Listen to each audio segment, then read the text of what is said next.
Welcome to the TREPX Podcast. TREP is short for entrepreneur.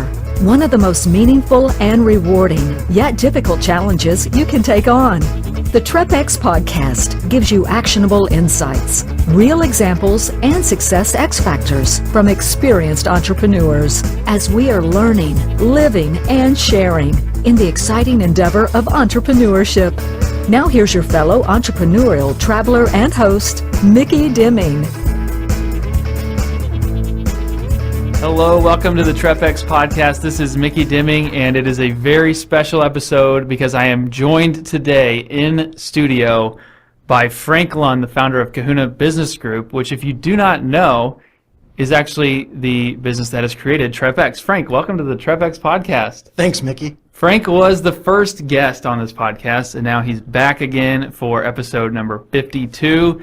And this is a big deal because today I want to talk about accounting. Okay, hold on, don't leave. I know you almost deleted it or left this episode, but I want you to stick around because accounting is something that is very related to entrepreneurship. It's essential to entrepreneurship. You don't succeed unless you understand it. And today is special because Frank just this month celebrated 20 years, his 20th anniversary as an entrepreneur. So how does that feel 20 years in? I tell you, it feels surreal.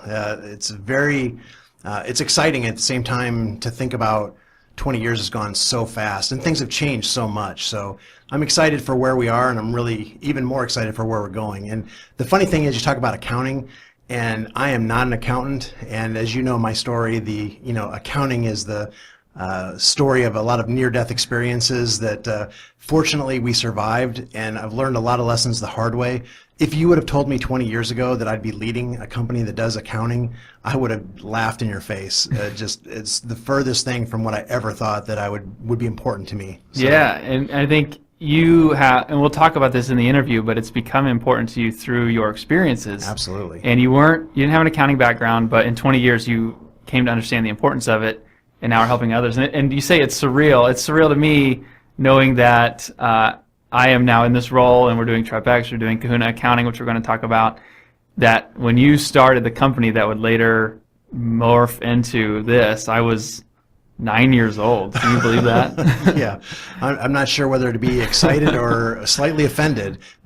Seriously, that is exciting. And you think about how things have changed. And, I'm one of those, I'm almost 50, and so I was born analog, and you were born digital. And so there's definitely some things as we're looking at entrepreneurship.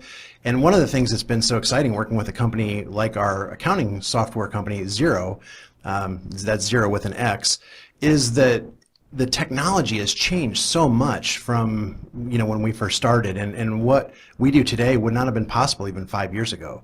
So it really is a lot to take in and really be purposeful and intentional about where we're going. So I'm really grateful for this opportunity to just talk about it. And again, even to think about that I would enjoy talking about accounting is kind of a different thing. I mean, most people, especially entrepreneurs, we love talking about marketing and sales and revenue and growth. And yet accounting is keeping score. And so I have had to learn that the hard way. But now that we're learning it and helping other entrepreneurs, it's opened up a whole new world of appreciation for me. Yeah, and same for me, actually. So when I joined, I started working, we talked a little bit about it, but what we're talking about is our business, Kahuna Accounting, which is directly related to TREPX, everything that's the same team on both companies. And most of my time is spent on Kahuna Accounting, and it has been for the last 3 years. And we've grown and served a lot of entrepreneurs. And what we basically do there is take bookkeeping and accounting off the plate of the entrepreneur, make it really fast and easy so they don't have to do it because they don't want to. But more than that, we give them the ability to understand their numbers, to see it at a high level, and to be a business owner and not just working a job. And I think it's been fun to see because for me in my role, I've talked to literally hundreds of entrepreneurs who came with this confusion, and I hear things like, accounting is like this foreign language to me, and it's something that I don't understand, and that is just painful, and I don't even want to deal with it.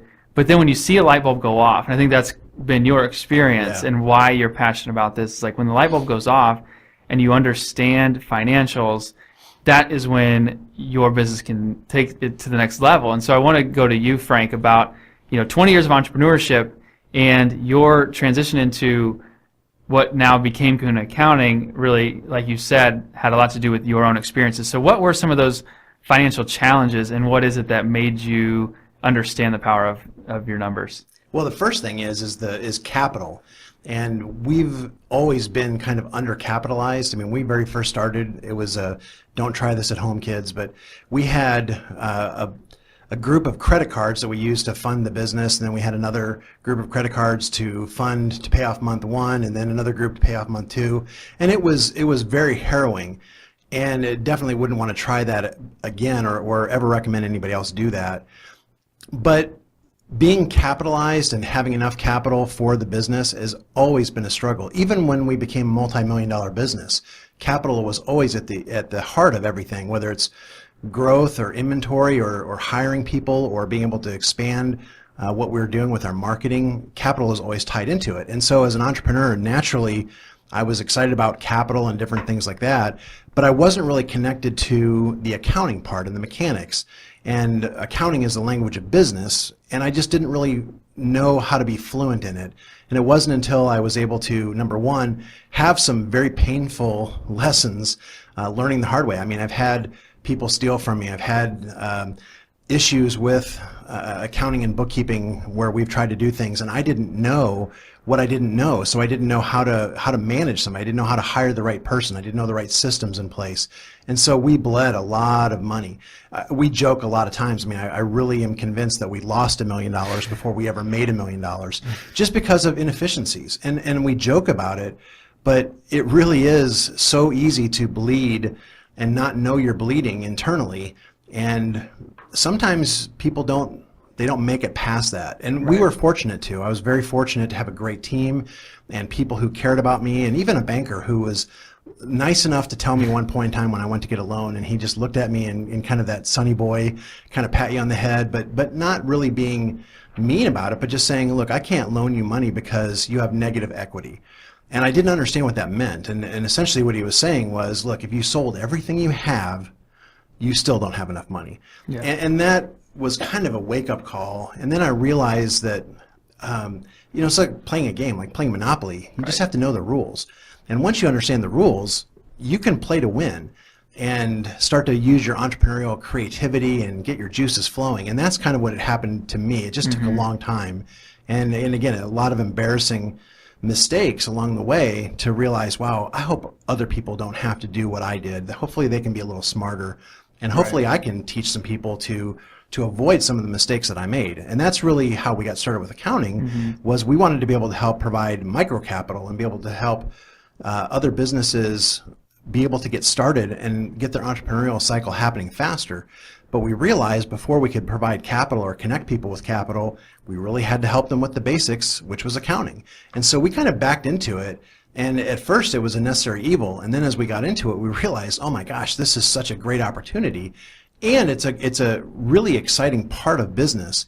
And it's not just that necessary evil. It's not just the, okay, I've got to do the dishes kind of thing. It really is a begin with the end in mind and know what you want to do and be intentional about that. And then work backwards and figure out how to do what you want to do. And so as we've been accomplishing this goal and connecting with other entrepreneurs and realizing that, wow, there's a lot of people that have a lot of pain out there, but it's also a pride issue. People don't want to admit what they don't know. Yeah, that's kind of what that's what I was kind of thinking about next, is just the mindset related to this, because we hear that all the time. Is like it's terrifying, it's scary. Like I don't want to deal with my financials because it's scary. I don't want to know, almost like ignorance is bliss. And even from you, that's what I'm hearing was there was a time where you were just ignorant of what was really going on, and it was a pride issue. Like I don't want to admit how ignorant I am.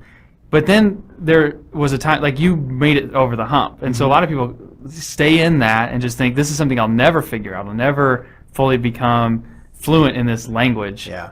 Talk about the shift. Like, how did your mindset shift once? So what you did, just to tell the story, you really invested heavily in your accounting, in your a CFO, a team that could do it, because you knew you had to get there and you had to admit your ignorance to a point. Right. So when you did that and made that shift, can you talk about what did that do for your mindset as an entrepreneur once you started to get people and systems in place that made it easy? That was a great question, Mickey. I tell you, the one thing that I did was not just kind of admitted my ignorance, but I embraced it. I mean, I really went full on in, because a lot of people don't realize, but ignorance really is kind of that first step of a journey of knowledge. Because when you don't know what you don't know, you're just kind of in la-la land. And when you start to uncover things and secrets or knowledge, then you realize that there's so much more you don't know. And then you have a choice. You can either kind of just ignore that and let it go, or you can really dive deep. And that's really what I decided to do, because it was so important. There was so much riding on it. We had so many employees and families and investor opportunities, and it was just one of those things. So we were very fortunate to have a great team. Scott Rathman, who's our CFO right now, really took a lot of time and patience with me and was never patronizing. But most entrepreneurs, let me go back for a second, most entrepreneurs kind of look at things like a bathtub. And we look at it like, as long as we have enough water flowing in, even if the drain is out, we can still kind of keep the bathtub full. And I tell you, that's a lie. It's a myth. It's a falsehood. It's true just enough to kind of lull people into a false sense of security. But if you don't really understand what your numbers are, if you don't understand where you're getting your profit, what your costs of goods sold are, if you don't understand what your expenses are, if you don't understand what your margins are, it really is something that, even if you start to build yourself up with a lot of revenue, you're just fooling yourself, and you're setting yourself up for a bigger bankruptcy. And so working with Scott, it took a long time for him to help correct some of the things that we were doing and help to educate. And he's still educating me. I would be lying if I said that I have this locked down. I don't. But at the same time, for where we are now, I'm able to connect the dots in a way that I never could before. And it's much simpler than I thought. But at the same time, I've made it a priority, and I want to help other entrepreneurs understand how to make it a priority too. And it's really just about knowing how to keep score, knowing how to play the game. And just like most of us who are competitive, I can't think of any competitive person who doesn't like to keep score and doesn't like to win. Yeah. But yet, as entrepreneurs, because of the pride, because we might not know what we don't know, we're afraid to ask, and we're afraid to look stupid, especially if we've had any kind of success. I mean, it's one thing to be asked questions when you're just getting started, but once you've had a little bit of success, then it's almost terrifying to admit that you don't know what you don't know. Right. And instead, I would recommend to just, again, embrace that ignorance and say, there's so much that I don't know, and I want to know more. Right. There's a lot of nuances, everything is connected too, and that's one of the things that's really cool. Yeah, and that's so important, just how much it depends on your willingness to embrace ignorance. And I think that is definitely one thing that keeps people from having this. And we think, like, the other side of the coin, though, is that it's just not sexy. You said it before, like, people, we want, and even on this podcast, we talk about marketing, we talk about sales, we talk about growth, we talk about making connections and making an impact in the world and all those different things. And the reality is none of those things happen if you're not profitable, if you don't have a pulse on what's going on. But at the same time, it's just not something we really want to talk about, we really want to deal with. And so I think it's important to connect the importance of financial awareness, financial savvy, as our friend Emily Chase Smith would say, with what you're doing financially, because and for you as a leader and as someone who's gone through 20 years, you're very visionary, you're vision minded, you look in the future, and I feel like that's something that you can't really do without a scoreboard, like we were saying. So can you talk through just the big picture and the victory mindset, the winning that comes with financial understanding? Absolutely. Well, one of our kind of key mantras that's really kept us alive even through challenging times is a very simple focus that we achieve our victories through the victories of those we serve. And that's a really, really simple statement, but it also kind of carries a supposition with it that we understand what that victory is. And I think that's really the starting place to understand for ourselves, what does victory look like? And so back to even like financial statements, there's a lot of numbers and there's a lot of complexity to it. But at the same time, understanding financials is really pretty simple. And if you can kind of explain it to a 5-year-old in simplest terms, which I'm pretty sure any business person can, you really have what it takes to understand the basics of a financial statement and really what's important. Now, you can certainly layer onto that. But back to your question, so understanding what victory is is really understanding that, begin with the end in mind. What is it that you want to achieve? And I'll tell you, one of the big mistakes that I made early on, and it pains me right now because we were in a business that was growing. We were in the ATM industry. And for a long time, I was focused on growth. Mm-hmm. And if you ask me what we wanted to do, I wanted to grow, I wanted to have more revenue, but I did not know what we wanted to do. And at the end of a number of years, we sold that business. And a lot of the money and time and effort that we put into that business for trying to grow it, when it was sold, none of that mattered. And so we left a lot of money on the table because I focused on the wrong things. Now, people have different reasons. I mean, some people want to have a lifestyle business and they just want to be able to have a great income. Some people want to have a job instead, that they work for themselves versus working for somebody else.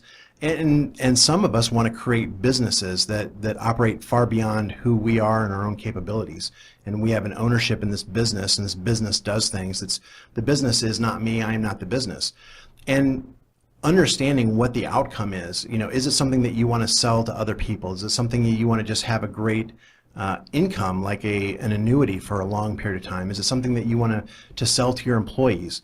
All of those things, there's no right or wrong answer, but whatever your desire is, whatever victory means to you, requires you to go back and set up things in a different way. So if you're building to just magnify the most amount of money you can get for a business and in the shortest amount of time, and you're going to sell it, your action steps are going to be totally different than somebody who's looking to build a multi-generational business and handing it down to their kids. So again, one of the things that we want to do is help an entrepreneur just take a quick second to take a deep breath, breathe in, breathe out, and just understand what is it you're trying to build. And I think had I really taken that long pause, it would have probably made a difference of several $1 million in the value when we sold the business. Yeah, that's great. I think a lot of entrepreneurs can resonate with that, because it's even come up on this podcast that people have said, I was growing, and I was going after this destination. Then I got to that destination and I was like, wait, what am I doing? Exactly. And I think it's really important to take the time and say, what is the goal here? What am I trying to do? But then to not separate that from the financial piece, And I think our goal in bringing forward this podcast is to just talk about the importance of. There's a million different ways you can get a pulse on the business, you can get a pulse on the financials, you can educate yourself. But I think step one is just coming to the realization that this is important. And I think the bigger thing that people battle is just, are they in this for real? Like, are you taking this seriously? Right. And I think that's why I wanted to bring you on as someone who's been through almost everything over 20 years, that without an understanding of your financials, it wouldn't have happened. So what do you say to people, like, when you got to starting work with Scott and working with professionals, was there a level that you kind of stood up a little higher in your chair and said, like, I'm in this for real now because I'm getting these, like, what is the mindset that comes when you get these financial statements put on in front of you and starting to feel like you have a finger on the pulse of the business? Wow, that's a great question, and it brings back some memories, and not all of them are good, because some of it is embracing, there's that good, bad, and ugly in everything. And once I made the decision to really embrace that knowledge, that ignorance, some of it was very painful to realize that, wow, we've made a lot of mistakes that we have to recover from. Yeah. But at the same time, there was a ton of just deep satisfaction is not the right word, but just deep calm, I guess, for knowing that although this isn't exactly where I want us to be, I can at least know where we are, and I can see what it's going to take to get us to where we want to be. Yeah. And that was very, very reassuring. And even though it took us actually several years to really get to a point of strong growth and trajectory and building profitability, that destination, that journey really started at the pivot when I made the decision, started working with Scott, was willing to embrace the truth and just make small incremental changes. And that's really kind of what we're trying to help entrepreneurs do, is you don't have to change everything, but you have to know where you want to go, and then you start making small changes, but making changes with things that are important. There's a great saying, big doors move on small hinges. And if you think about it, that's a tremendous metaphor, because even these huge multi-ton vault doors still move on pretty small hinges.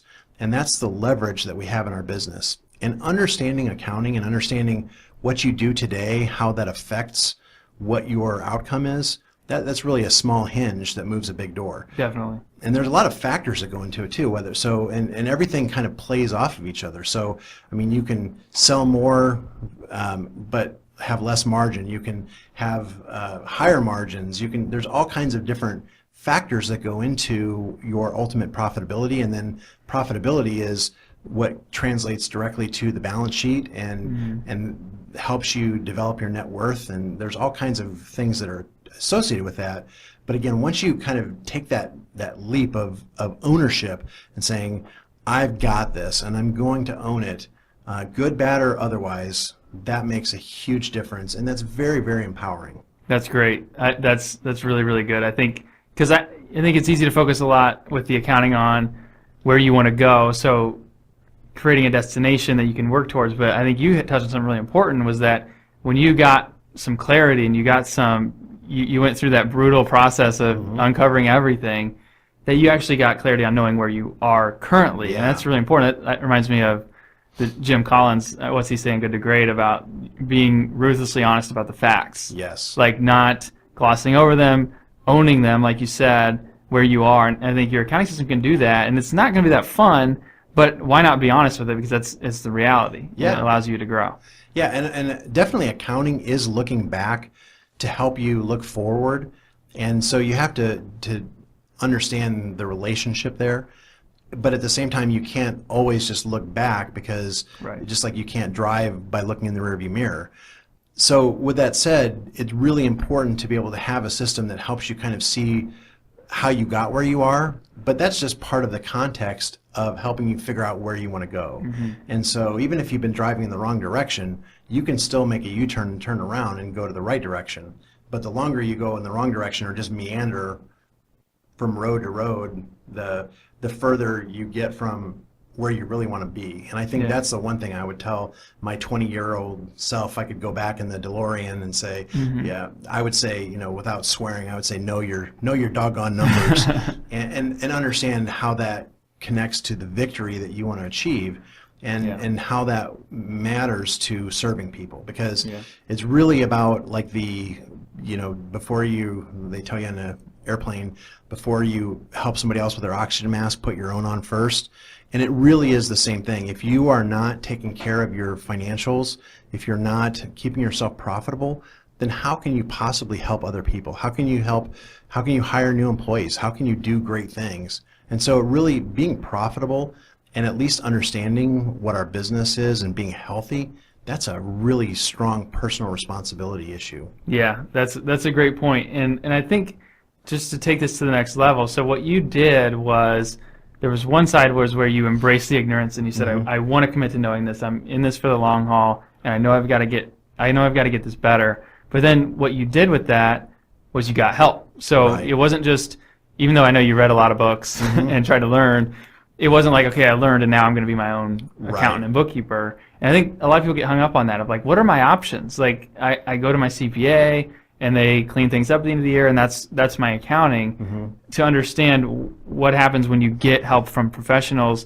and not to make this just a giant infomercial for Kahuna Accounting, but there is value in understanding, because a lot of people we talk to don't even realize what some of the options that are out there are, and what technology has allowed people to do. And so can you talk a little bit about just the value of outsourcing your accounting, the value of what we've seen? I mean, I can share just a little bit, like the reality of when you don't have data entry, and when you don't have to hire someone in-house and you can take things off your plate, and the ability to have that financial insight that you've been talking about without doing it yourself. Can you talk about just how working with professionals allowed you to play to your strengths and make this kind of perfect connection as you did it? That's a great question. And one of the things that we learned kind of the hard way, and I think a lot of our listeners are probably finding this out too, is people kind of feel like there's a natural progression of, okay, I have to do it myself because that's all I can afford to do. Then I'm going to hire somebody in-house to do it for me. And then from there, we'll just grow and it'll all be great. And I think some of our biggest mistakes early on was when I had a bookkeeper in-house, or a person that was doing bookkeeper plus this plus that. And one of the mistakes there is it's very hard to be accountable. It's hard to hold somebody accountable when there's just one person there. There's so many things that can happen, and there's a lot of fraud that happens with just one bookkeeper. Or one person doing the bookkeeper. And whether it's a mistake or somebody intentional, creating invoices and then paying invoices, and that paid invoice just happens to be to somewhere they have access to those funds, or any number of ways to have money go out of the company, even in soft things where people pad expense accounts or other things. It's really, really challenging with one internal employee. And so that was another mistake we made early on. Then as you go forward with that, you realize that, okay, number one is I'm losing money because I'm not doing this effectively, and number two is I'm losing money because I'm not doing the things that I'm wired to do that help me in whatever business I'm in, and with my talents and strengths and skills and abilities.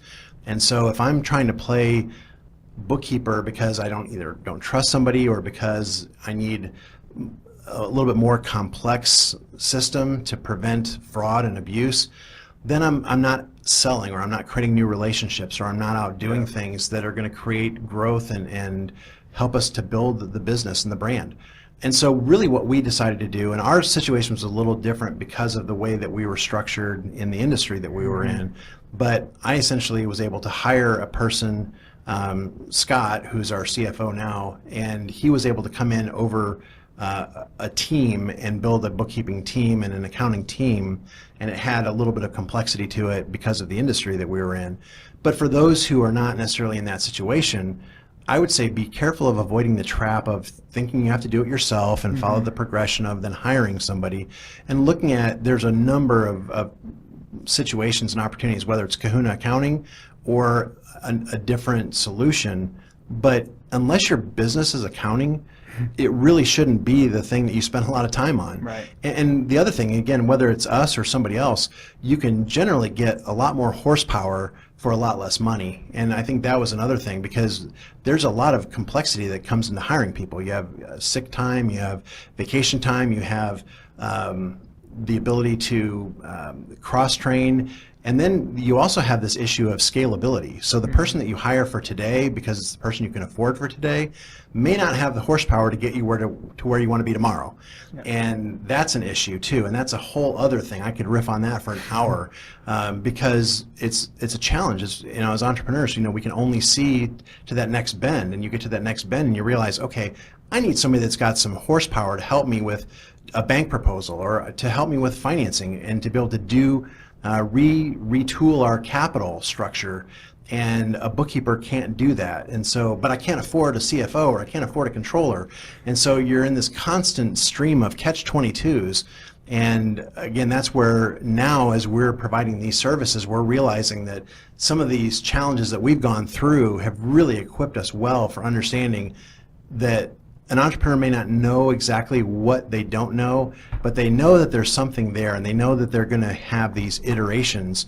And our goal is to help them see the iteration challenges really before they get there, and be able to plan for that. And again, whether that's us or a combination of us and some other people, it really makes a big difference. And at the same time, to know that this accounting is not just like a necessary evil. If you look at accounting and bookkeeping and finance and capital as a necessary evil, you're missing the boat. Yeah. And it is part of the lifeblood. It's just like your body. I mean, you may not love your pulmonary system, but it's there, and if you don't take care of it, your body's not going to work.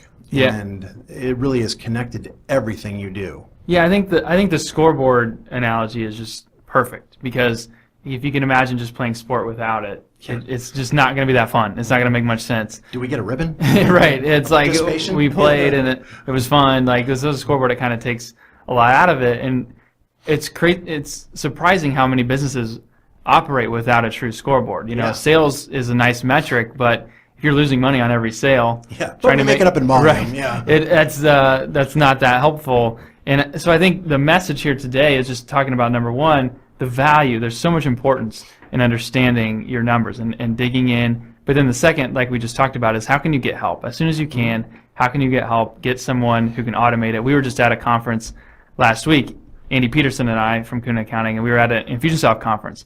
And it's amazing how many people there have this insane automation and systems and their marketing and sales, and everything's automated, and they have all these things dialed in. But then you shift over to accounting and ask them what they're doing. A whole lot of paper, a whole lot of spreadsheets, and a whole lot of time wasted, and that's crucial. Like what a lot of times your time is money, but however you want to use your time is a non-renewable resource. There's nothing more important than that, and so finding ways to get help with it is crucial to what you do in your business. And so as we kind of wrap this up, I want to focus on at a last thing is the concept of scalability, and we talked about the accounting part is not sexy, but so many things that we want to do tie back to that, and one of those is growth, like real true growth. Like how do I hire a team? How do I replace myself? How do I build systems? And I think the accounting really is a linchpin in that. So can you talk to that concept of building a business and not a job, and how your accounting kind of leads you towards that? Definitely. One of the things that we've really kind of early on realized is that our goal to serve people, to achieve our victories through the victories of those we serve, is really serving entrepreneurs and small business heroes and looking at people who really want to do big things and who want to grow. And so those people are, we're wired in a different way than ordinary. We're a little bent, and our focus a lot of times is on kind of to that next level, to look at not only the next level but the level beyond. And one of the challenges, again, with bookkeeping and accounting is a lot of times it's really looking backwards, and it's at your current level, and it's hard to forecast. It's hard to know, how do I game plan? How do I know what I need to know? When can I fire my uncle, Sal, from doing this, and I can hire somebody real to do it? Or when is it safe to take a salary? When is it safe to take a bigger salary? When is it safe to hire somebody? When should I take a loan and finance some of these things? Should I grow through this channel or that channel?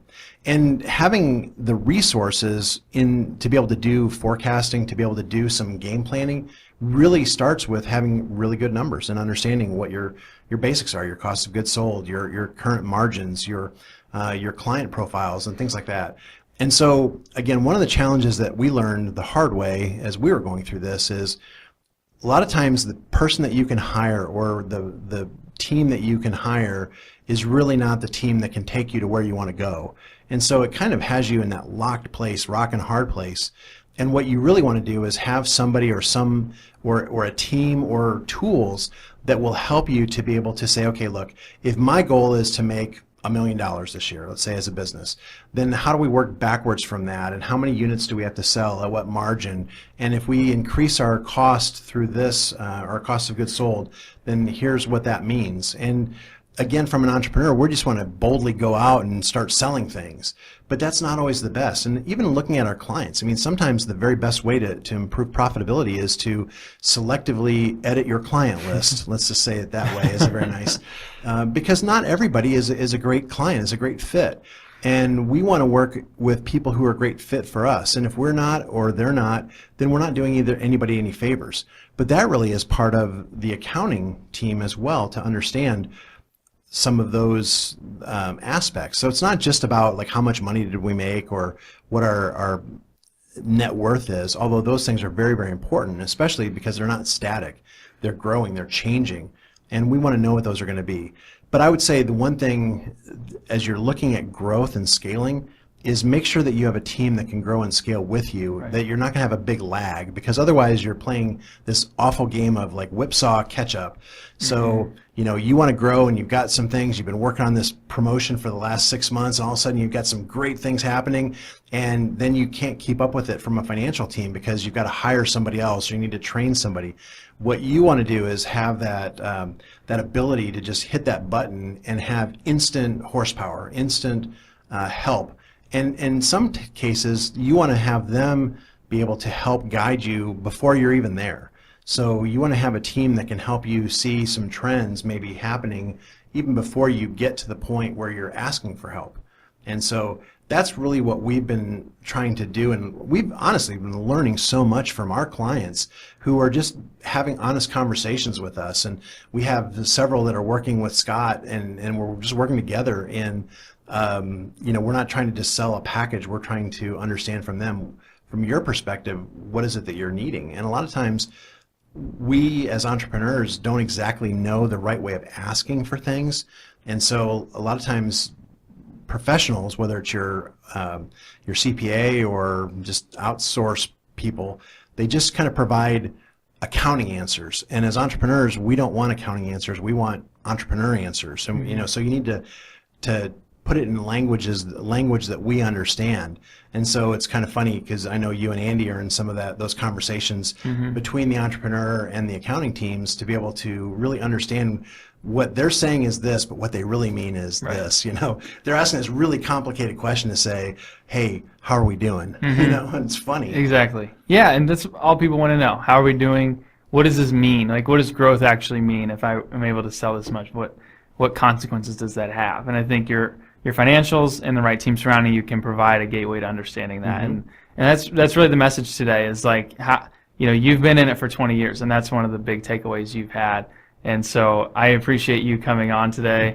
Thank you. How you feel? You're welcome. Feeling good? Oh, definitely. Because one last thing is, we got into this originally because we wanted to provide capital and connect people to capital. And that's definitely still something that we want to do in 2016, is to be able to help people. And again, because we're connected in the cloud-based world that we live in, we have clients in all 50 states, and be able to work with people and provide the entrepreneurial cycle of capital, because we know that banks won't work. And if there's any bankers listening, I'm sorry, but I love bankers, but the banking system right now is not geared for entrepreneurs. So we're going to have to do it. And with the new crowdfunding changes, being able to provide entrepreneurs who are achieving a small level of success, being able to invest in other entrepreneurs, that's really what our dream is to be able to connect those. And that really starts with good accounting, and accountability.